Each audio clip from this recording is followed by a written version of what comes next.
এক নেকড়ে একটি মানব চামড়া খুঁজে পায় এবং সরাসরি তার ভেতরে ঢুকে যায়।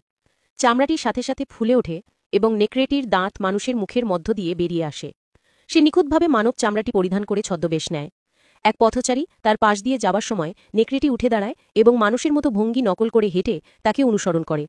তবে তার হাঁটাটা ছিল টলমল এবং অদ্ভুত।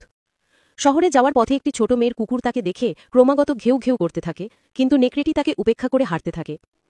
একটি কোম্পানির গেটের পাশ দিয়ে যাওয়ার সময় সে কর্মরত কর্মীদের দেখে এবং বেঁচে থাকার জন্য কাজ করার সিদ্ধান্ত নেয়। সে চাকরি প্রার্থীদের সাথে মিশে গিয়ে একটি সাক্ষাৎকারে অংশ নেয়। আশ্চর্যজনকভাবে সে কোম্পানিতে চাকরি পেয়ে যায়।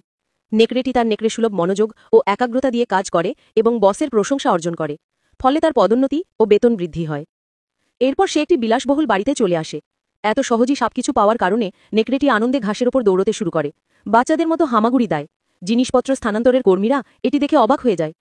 নিজের পরিচয় ফাঁস হওয়া এড়াতে সে উঠে দাঁড়ায় এবং কর্মীদের কাজ চালিয়ে যেতে ইশারা করে।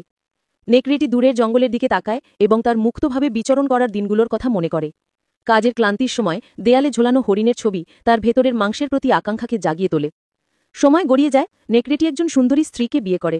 তবে ভালো খাবার তার আর ভালো লাগে না।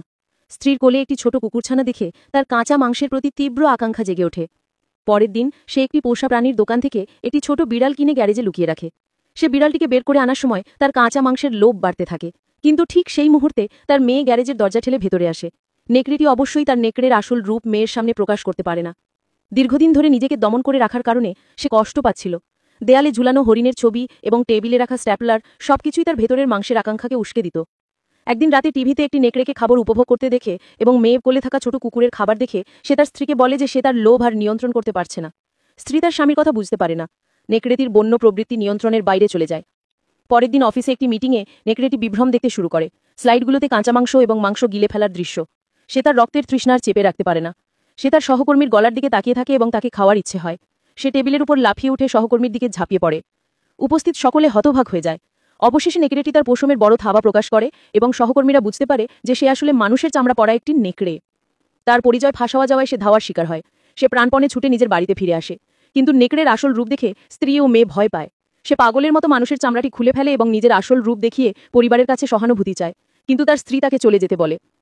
নেকড়েটি নিরুপায় হয়ে বাড়ি থেকে বেরিয়ে যায় আর মানুষ তাকে তাড়া করতে থাকে। সে ছুটে তার পুরনো জঙ্গলের প্রবেশপথে পৌঁছায়, যেখানে সে তার পুরনো বাড়িতে ফিরে যেতে চেয়েছিল, কিন্তু সে জানতে পারে যে জায়গাটি এখন মানুষের বসতিতে পরিণত হয়েছে। নেকড়েটি রাস্তার মাঝখানে দাঁড়িয়ে থাকে আর একটি দ্রুতগামী গাড়ি এসে তাকে পিষে দিয়ে চলে যায়। এই দৃশ্য দেখে উপস্থিত লোকজন সন্তুষ্ট হয়ে যায়। কিছুক্ষণ পরে দুজন পরিচ্ছন্নতা কর্মী এসে